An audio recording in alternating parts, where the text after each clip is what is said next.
नमस्कार, जोहार।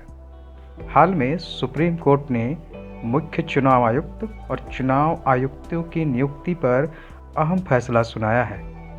हाल में और कई बार पहले भी चुनाव आयुक्त के निर्णयों पर संदेह की उंगलियां उठी हैं।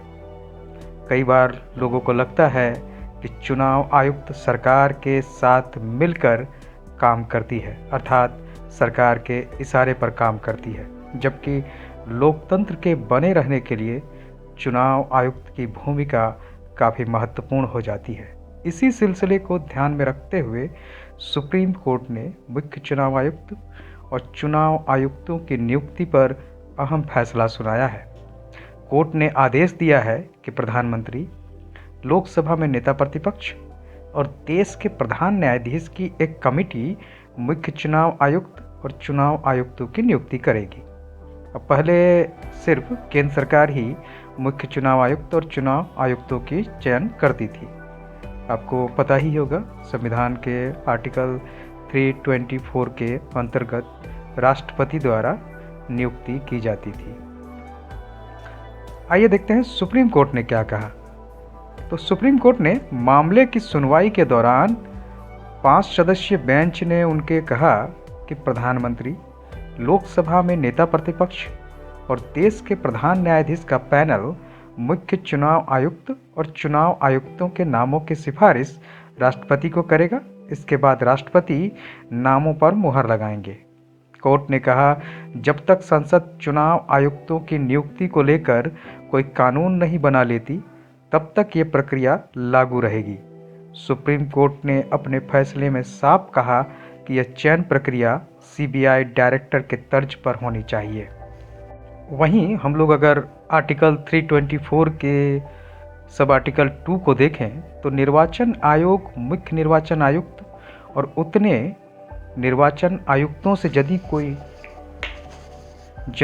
कोई हो जितने राष्ट्रपति समय समय पर नियत करे, मिलकर बनेगा तथा मुख्य निर्वाचन आयुक्त और अन्य निर्वाचन आयुक्तों की नियुक्ति संसद द्वारा इस निमित्त बनाई गई विधि के उपबंधों के अधीन रहते हुए राष्ट्रपति द्वारा की जाएगी, अर्थात संसद इस बारे में कानून बनाने के लिए स्वतंत्र है। इसी के आधार मानते हुए सुप्रीम कोर्ट ने वर्तमान में निर्णय सुनाया है। सर्वोच्च न्यायालय की संविधान पीठ ने कहा कि लोकतंत्र की मजबूती के लिए चुनावों में पारदर्शिता को बढ़ावा देते रहना जरूरी है। निर्वाचन आयोग में सुधार की मांग वाली याचिका पर सुनवाई करने वाली संविधान पीठ की अगुवाई में जस्टिस के.एम. जोसेफ ने निष्पक्षता बनाए रखने की महत्वपूर्णता पर जोर दिया। Justice KM. जोसेफ ने कहा कि अच्छे परिणाम के लिए चुनाव प्रक्रिया की निष्पक्षता बनाए रखे जानी चाहिए।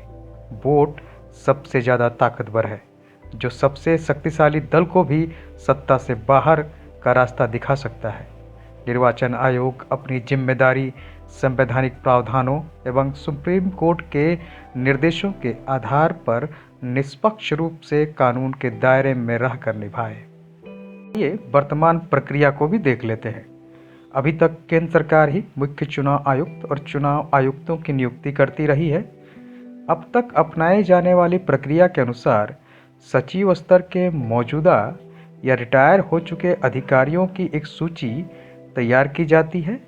इस सूची के आधार पर 3 नामों की एक कमेटी तैयार की जाती है। इन नामों पर प्रधानमंत्री और राष्ट्रपति विचार करते हैं। इसके बाद प्रधानमंत्री कमेटी में शामिल और अधिकारियों से बात करके कोई एक नाम राष्ट्रपति के पास भेजते हैं और उस शख्स के चुनाव आयुक्त चुने जाने की वजह भी बताते हैं। इनका कार्यकाल 6 साल या 65 साल की उम्र जो भी पहले हो तक होता है।